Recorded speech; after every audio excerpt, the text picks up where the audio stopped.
Hey y'all, welcome to my channel. In today's video, we are going to be talking about the difference between lie relaxers and no lie relaxers. I'm also going to be sharing my experience and my personal preference between the two, and also giving you some tips depending on which relaxer that you decide to use.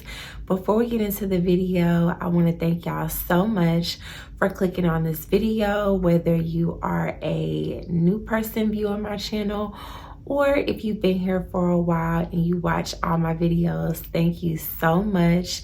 Make sure you hit the like button and subscribe to my channel so that we can help as many ladies as possible on their hair growth journey. And without further ado, let's go ahead and get into the video. The main difference between the two relaxers that we are going to be talking about today is their active ingredients. So lie relaxers are going to be sodium hydroxide based, and no lie relaxers are going to be calcium hydroxide based. Now, there is a third type of relaxer that we're really not going to get into today, mainly because I've never used this type of relaxer and I don't really understand the point or how this type of relaxer works.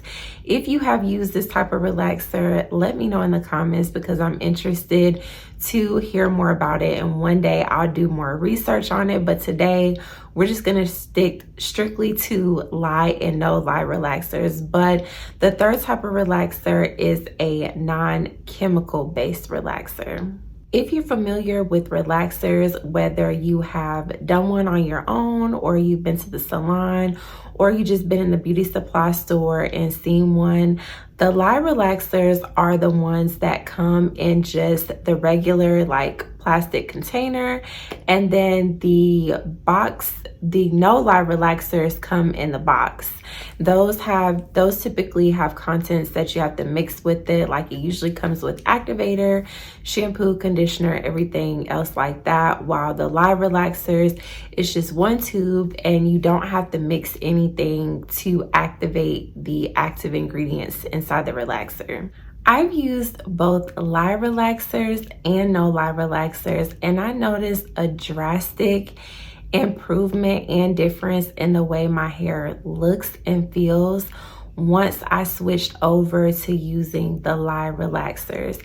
And I think this is because lie relaxers are said to be a lot more gentle on the hair, and this is primarily because no lie relaxers, since they are calcium hydroxide based, when you rinse them off, they tend to leave those calcium deposits behind on the hair. So even though you may be clarifying, washing your hair really well, calcium is really drying on the hair. And because it's so drying on the hair, that can tend to lead to more brittle hair. Your hair is going to be dry and it's going to have a tendency to break off a lot easier because it is drier. When I was using the no lie relaxers, my hair was a lot thinner. When I would go to get my trims, I go get trims every 8 to 10 weeks. When I would go get my trims, sometimes I would have to get like an inch or more trimmed off.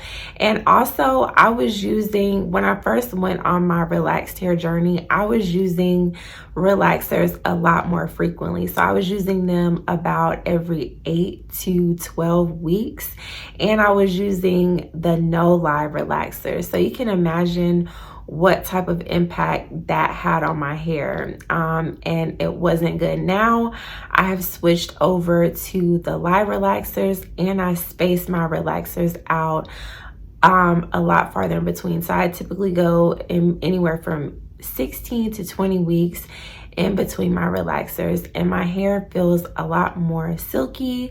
It feels a lot more soft. I don't have to cut as much off when I go get my trims.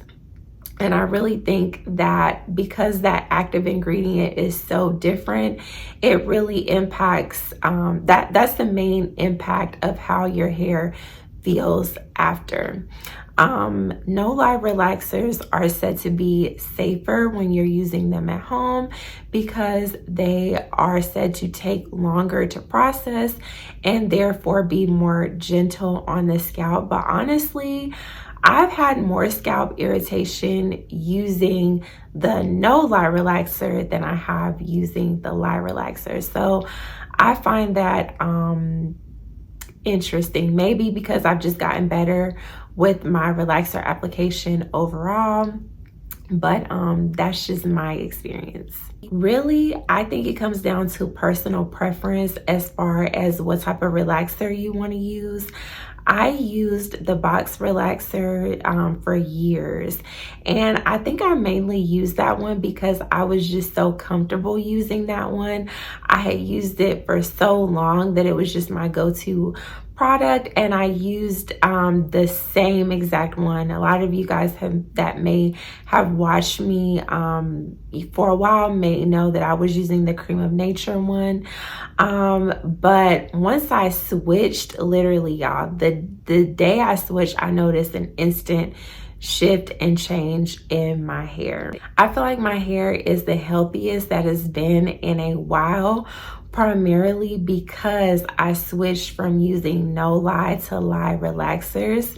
But like I said, it is a personal preference, and if you do still continue to use the no lie relaxers, I think that's fine as long as it's been working for you and as long as you enjoy the way your hair feels and your relaxer experience. Then I would say just use what you feel comfortable with and use what works for your hair. If you are going to continue to use the no lie relaxers, what I would recommend is for you to purchase some additional what is that shampoo called? Now I'm having a brain moment where I cannot. Neutralizing shampoo. Purchase some more neutralizing shampoo because I don't feel like the box that comes, the shampoo that comes in a box, that is nowhere near enough shampoo. You really need more shampoo, especially with those type of relaxers. So I would make sure to get more neutralizing shampoo on relaxer day. And I will also, if you're going to be using that type of relaxer, because your hair is going to be drier over time because of the calcium that is in that active ingredient, I would really focus on moisture with that type of relaxer. So make sure you're doing your deep conditioning sessions. Make sure you are moisturizing your ends. Make sure you are using just moisturizing products in your routine. And I would even incorporate an oil or, some type of moisturizer on your ends if you can, because your hair is going to be more prone to breakage due to that calcium that relaxer leaves behind. I'm interested to know which relaxer you ladies are using. Are you using a lie relaxer? Are you using a no lie relaxer? Are you planning on switching, whether it be from no lie to lie, or are you just trying to try something different and just try a different type of relaxer? Let me know what you're using and if it's been working for you. I hope you guys enjoyed this video and I hope you learned something. If you have any questions or want to see any videos from me in the future, let me know in the comments. Thank y'all so much for watching, and I'll see y'all in the next video.